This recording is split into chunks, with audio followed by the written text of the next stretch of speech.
Questa sera abbiamo ospite in studio Mauro Giorgio Ferretti, che è qui accanto a me ed è il Magister dei Templari Cattolici d'Italia. Buonasera. Buonasera. È venuto qua innanzitutto perché c'è una novità che riguarda la città di Pavia, ma ve lo diciamo dopo. Prima le vengo a chiedere, insomma, chi sono i Templari Cattolici d'Italia?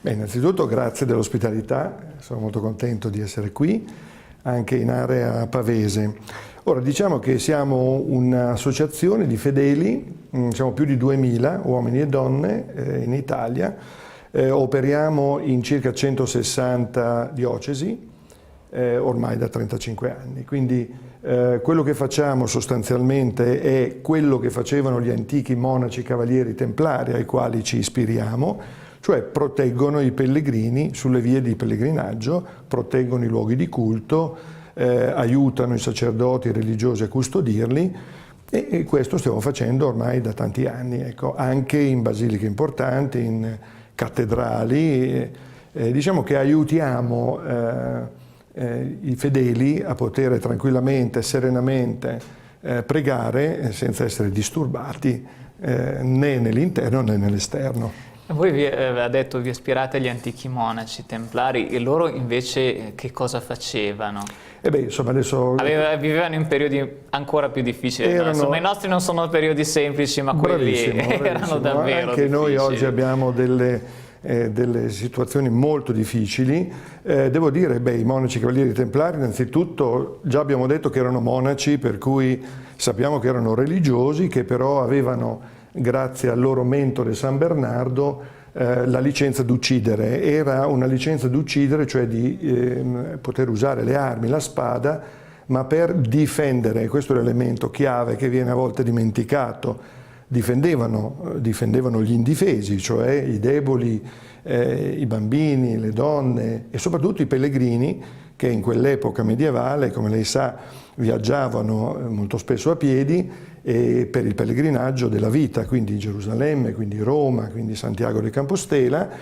Ogni 25 km c'era una comanderia, una mansio fortificata, un castello, una chiesa fortificata degli antichi monaci cavalieri templari, che per 200 anni sono stati la spada del Papa e ovviamente hanno protetto da par loro diciamo i pellegrini. Ecco, noi sostanzialmente, modernizzando questo tipo di servizio, gratuito ovviamente perché siamo volontari, tutti volontari, cerchiamo di fare la stessa cosa in Italia, dove siamo più numerosi, ma anche in Francia, in Spagna, in Inghilterra, ci stiamo un po' espandendo.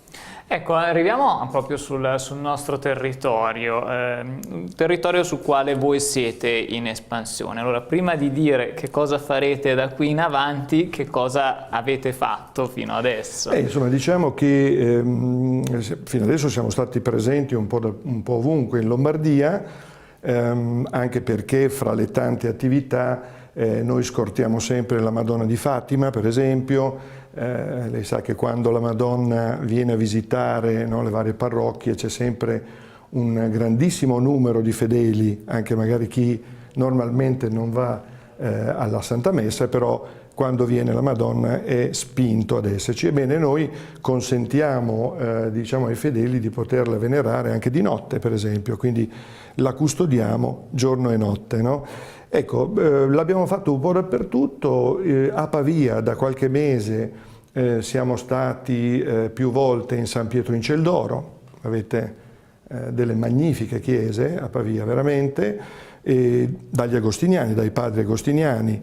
Lei sa che la prima regola degli antichi templari era proprio la regola di Sant'Agostino, quindi siamo andati anche per onorare la tomba di Sant'Agostino, che ovviamente è in San Pietro in Celdoro.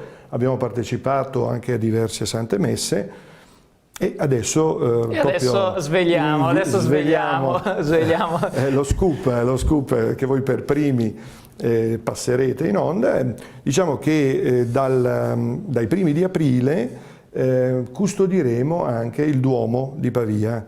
Quindi saremo sicuramente sempre in San Pietro in Celdoro, parteciperemo il 22 maggio all'importante processione di Santa Rita con i monaci agostiniani, però ecco, come facciamo in tante altre cattedrali italiane, ci saranno un gruppo di templari cattolici, che vestiti in questo modo, cioè con le nostre cotte,